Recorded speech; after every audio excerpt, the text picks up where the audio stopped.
Harlem had always carried a rhythm, one that moved like a heartbeat through the cracked sidewalks. Neon lights, rooftop music, and the laughter of children playing on storefronts. It was a community that lived, breathed, and survived together. And ever since Luke Cage, Power Man himself, returned from Seagate prison with skin unbreakable and a spirit forged in the furnace of struggle, Harlem found something it had never truly felt before: safety. Luke had spent years keeping crime families at bay, shutting down trafficking rings, stopping corrupt politicians, and defending the very people who once looked at him and wondered whether a single man could ever make a difference.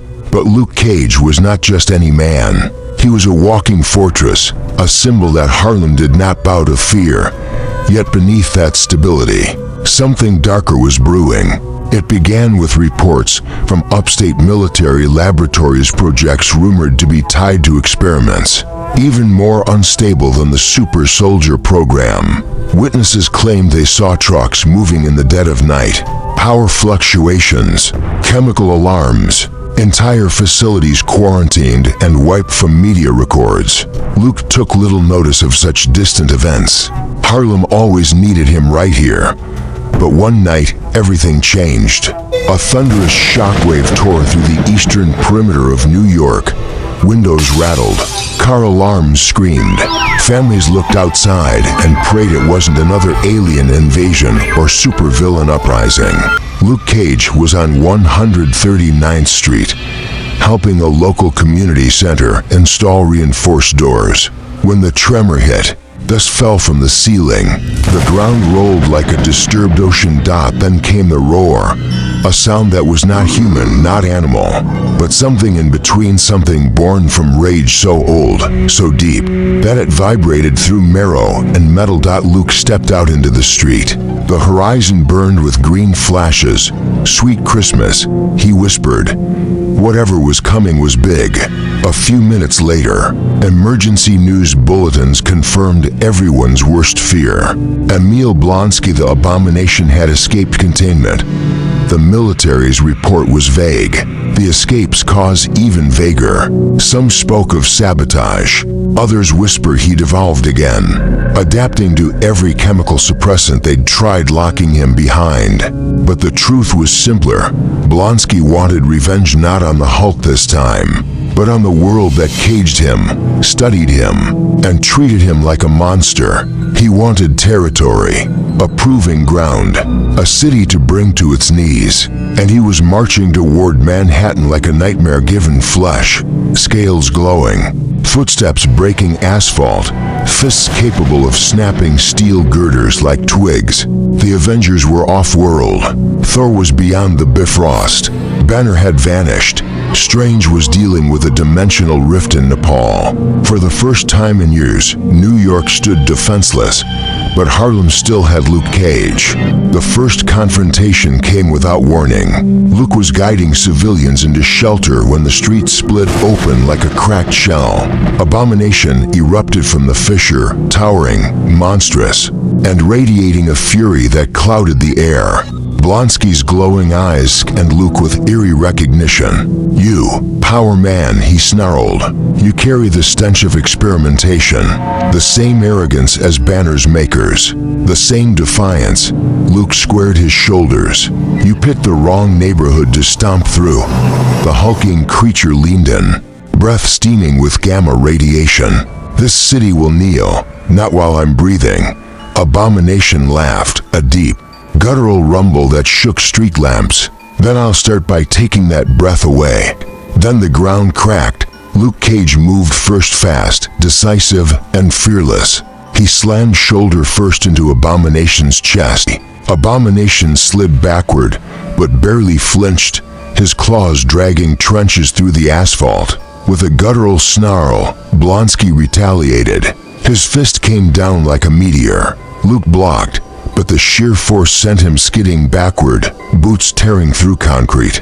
He steadied himself, shaking the sting out of his arm. Abomination grinned, wicked and reptilian. "You're tough for a man. I'm tougher than you think." Luke shot back. They charged again. Abomination swung wide, claws slicing through the side of a parked bus. Luke ducked, rolled, and came up with a devastating uppercut.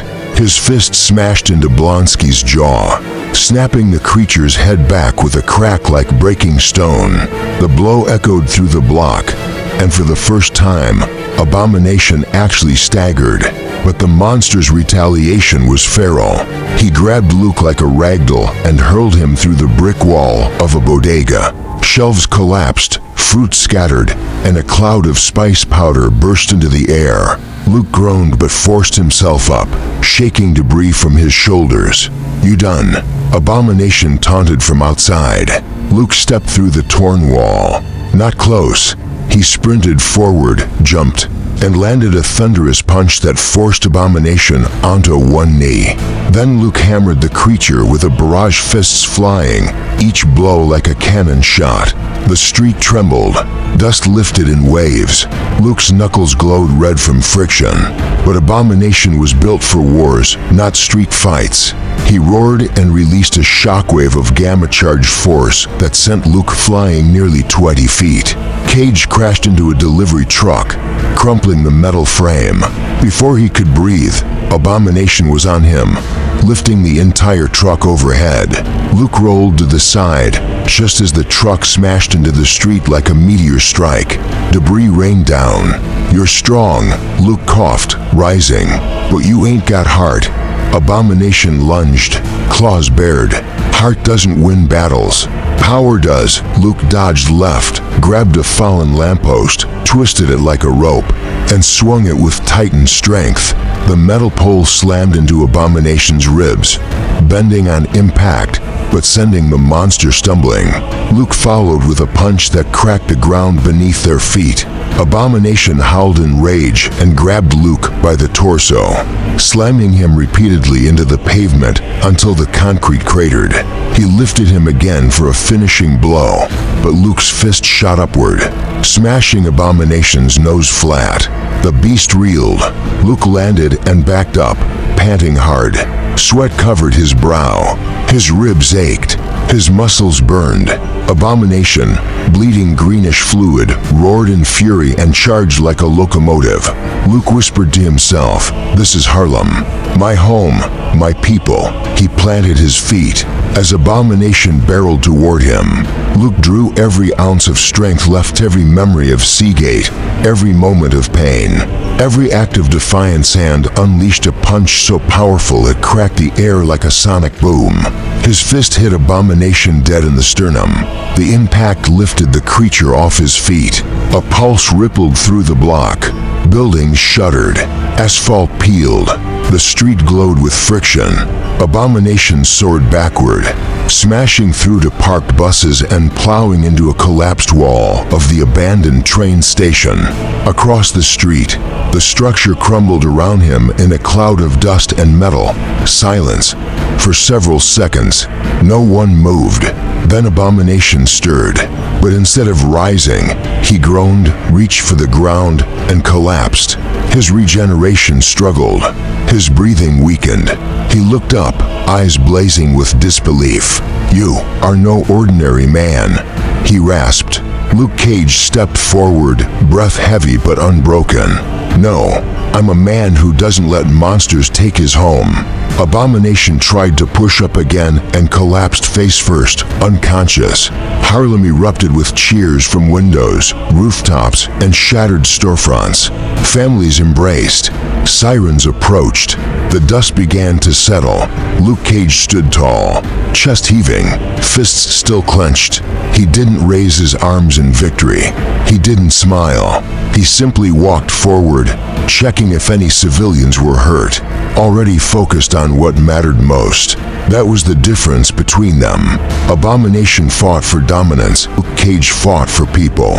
And in the heart of Harlem, the best man won.